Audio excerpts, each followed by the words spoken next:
पथरी, स्टोन की प्रॉब्लम, जैसे जैसे व्यक्ति का आहार विकृत होता जा रहा है और शारीरिक श्रम का अभाव होता जा रहा है, पानी की मात्रा कम होती जा रही है, हमारे डेली लाइफ में हम पानी कम पीते हैं और तले हुए पदार्थ ज़्यादा खाते हैं, उससे पथरी हो जाती है। एक तो गाल ब्लैडर में स्टोन होता है, एक पेनक्रियाज में स्टोन होता है, एक किडनी में स्टोन होता है, फिर किसी को गले में और किसी को तो पूरे शरीर में कहीं पर भी स्टोन हो सकता है। कैल्शियम डिपॉजिट हो जाता है, ज़्यादातर वो पथरी बन जाती है। वो कैल्शियम डिपॉजिट पेनक्रियाज में भी हो सकता है, वो कैल्शियम का डिपोजिशन वो जो है हमारी किडनी में भी हो सकता है। और कैल्शियम डिपॉजिट मैंने एक को देखा गले में पथरी हो गई, और ये तो ज़्यादातर जो पथरी हो कैल्शियम से बनती है। यदि आप नियमित रूप से कपालभाति प्राणायाम करते हैं और थोड़ा तेज चलते हैं या तेज दौड़ते हैं तो आपको कभी भी पथरी नहीं होगी। आप पानी की मात्रा पूरी सेवन किया करें। गाल ब्लैडर में स्टोन भी बहुत तेजी से बढ़ता जा रहा है। गाल ब्लैडर का जो स्टोन है वो कोलेस्ट्रॉल के बढ़ने से होता है। यदि आप नियमित रूप से कपालभाति करते हैं तो आपको गल स्टोन भी नहीं होगा और आपका कोलेस्ट्रॉल भी कंट्रोल में रहेगा। तले हुए पदार्थ हम ज्यादा खाने लगे और शारीरिक श्रम छूट गया। इसमें कपालभाति तो जरूर करना चाहिए, नहीं तो आपको किडनी स्टोन, गाल स्टोन अथवा पेनक्रियाज का स्टोन या शरीर में कहीं पर भी स्टोन हो सकता है।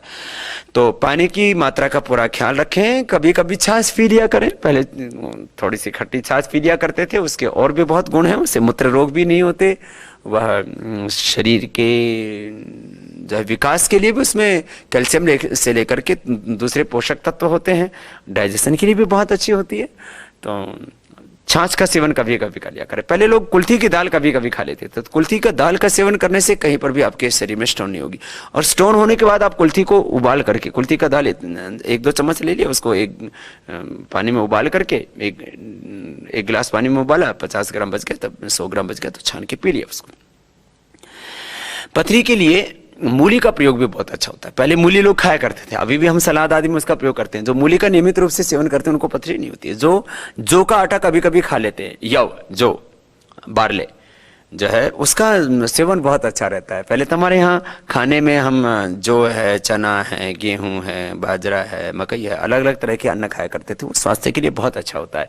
तो जौ का सेवन जो करते हैं उनको भी पथरी नहीं होती है। और पथरी की दवाई के तौर पर हम लोग यवक क्षार है, मूली क्षार है, जो का मूली का क्षार बना लेते हैं, उसकी प्रक्रिया है। फिर हजरल यहूद भस्म उसमें हम डालते हैं, फिर श्वेत प्रपटी का को उसमें डालते हैं, तो इससे हम अश्विनी हर रस बनाते हैं। ये 1-1 ग्राम सुबह शाम इसका सेवन कर सकते हैं। ये पथरी के लिए बहुत उपयुक्त होती है। और पथरी के लिए कुछ काढ़े होते हैं जड़ी बूटियों के, जैसे वरुण की छाल है, गोखरू है, पुनर्नवा है, पाषाण भेद है, इन सब को मिलाकर के एक अश्विनी हर क्वाथ हमने बनाया, उसका भी सेवन 1-1 चम्मच सुबह शाम उसको काढ़ा बना करके पी लिया तो उससे पथरी दूर हो जाती है। एक पत्थर चटा पत्ते होते हैं, वो कहीं पर भी कोई किसी भी माली से आप पूछ सकते हैं।